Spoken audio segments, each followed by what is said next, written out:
Hi everyone, it's Tash here. Thanks for tuning in. To start off, I'm doing another 12 by 12 layout with a bit more mixed media this time.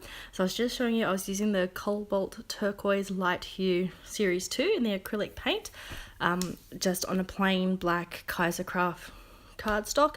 I haven't put any gesso or anything on it, so I've just got a makeup sponge and I'm just spreading the paint out across the page. And then I wanted to add a bit of lime green to it, so I've grabbed my Delusions Fresh Lime green paint and just doing streaks. I've chosen these two colors because they go with my photo, which I'll show you in a minute, and I was going for a bit of a messy kind of look to it as well. Wasn't going to the edge. So there's the photo, so see it kind of ties in. It's a graffiti art photo, so I was going for a messy kind of background. I have literally just raided my stash of scrap paper to back this photo. I didn't have anything of these colors in any of my paper pads, so I've just grabbed scraps from my stash. I managed to have a blue bag that I picked up from somewhere. I think I may have purchased something from a news agency and held onto the bag because I thought it would come in handy, and sure enough it has.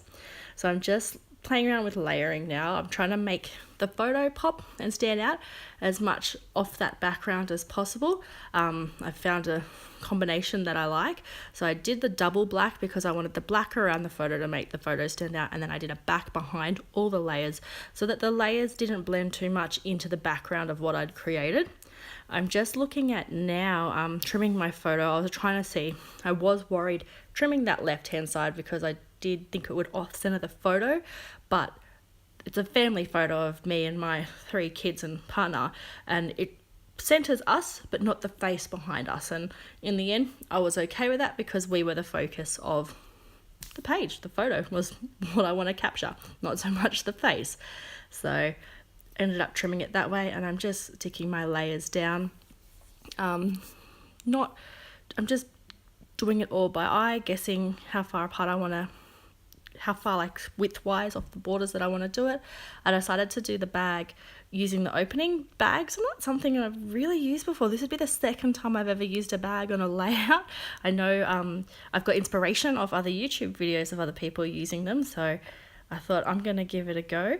And I'm just working out now whether I want it folded down evenly or have a little bit of section showing out the right hand side so you can tell it's a bag. I've gone with that option, as you can see, and I'm just taping the back down. I like to always reinforce the back and make sure it's not going to fall apart in my album.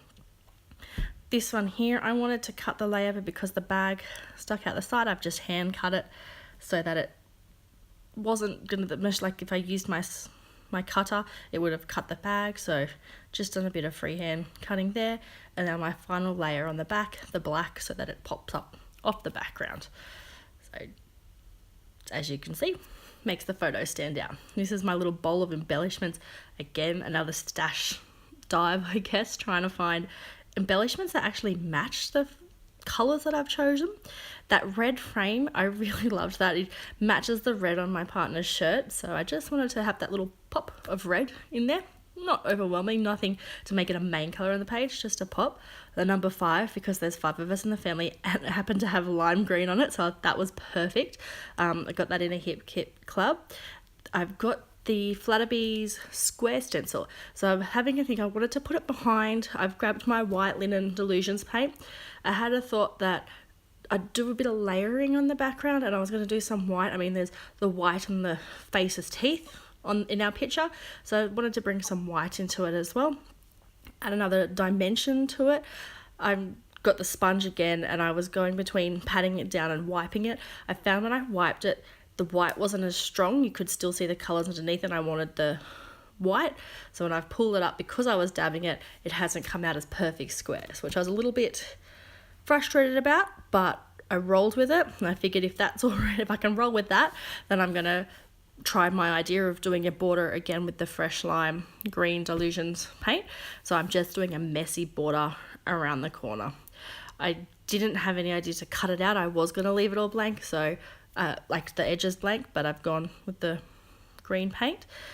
Now I wanted to add another element, another dimension to the background, so I grabbed my Kaisercraft chevron background stamp, if you will, and I've just done it on black, so it's going to go on top of the turquoise, just to fade it out a little bit. I didn't want it on top of the white. I wanted it to look like it was underneath the white, which is why, as you can see, I've covered up the white there, but I wanted it to pop out from behind my photo. So just prepping my stamp to ink it on. Again, judging it by eye to line it all up. It didn't stamp properly, but I've given it another go, and it's, yeah, top and bottom, so it looks like another level. This is just foam that I got from my local Riot store. It was a bargain. That whole pack was $5. So I use them to go on the back of the photos to lift the photo up, so it looks like the photo's higher than the page, which is what I wanted. It's hard to see from this view, but it does show. I had wanted to try this technique. I have seen a lot of people just get cotton and put it all over the page and stick their embellishments and photos on top. Something I hadn't really would have ever thought of myself, so it was inspiration of YouTube as well. And I thought, you know what, I'm going to give it a go. That'll just bring another texture to this page, bring it out a bit. And this is my story that I want to put on there, just a little bit of journaling about how, you know, we rarely get family photos that aren't selfies, and well, when we do, it's hard enough to get the kids to look, so we made it a bit of fun this time. And my middle child actually picked the face to have his picture in front of, so that's why we're in front of that blue face, is my middle child wanted to get his photo done with that, and we all jumped in and got a friend to take a photo for us. I'm sticking the number 5 up there with the journaling as well, so I've had the idea to make it go diagonal in a sense. I got these thickers in a grab box from Studio 1414, which were perfect for my page. Was not expecting it, but got them and I thought I can use that straight away. So got my title, Funny Face Place, because it was 3 words. I did struggle a little bit with the orientation, but I think I made it work in the end, and went around the picture and then trying to finish it off with that diagonal from the left to the bottom right. I'm just sticking the red frame down now, the one that I had to have in the picture. I am happy with how it turned out with the red frame. I had to use my, I think it's the Tombow glue, because it stuck a bit quicker and stronger, whereas the normal craft glue in my fine line bottle didn't stick them down. I have probably all the mixed media in the background as well. I've just put tape on the back of my journaling and stuck it down that way, so it's just a normal thin double-sided tape. And now I'm just playing around with the letters, my wording or title, if you will, of how placement, of how I want to put it down. A friend of mine, I watched her use just clear plastic, like labelling plastic off the Thickers packet, to put the words on so that she could stick it on her page and get an idea of it. As you can see from my first word, I usually use a ruler, so I thought I'm going to give that a go, and I'm pretty sure that's something I'm going to stick with. It just made it a lot easier to get a full visual idea of the page. I wanted to stick that F and the U letters above from Funny over the top of the red frame, so I got a little bit of foam underneath to lift it up. These are the colourful, the Bella Boulevard, I think they are, Illustrated Faith colourful rainbows, love hearts, and I've just used the lime green ones of them to stick on there. These were some sequins I found at my local bead shop actually, and I went with the turquoisey kind of colour and the lime green. So there were 2 different types. One was just a flat disc, and the other one is not flat, it's kind of raised. So that's the finished product of it all. So with all the mixed media and the different elements, I'm quite happy with how it turned out. Was a bit of a fun page, and I think it goes with the photo. So thanks for tuning in. If you have any questions, please leave a comment. Thank you. Bye.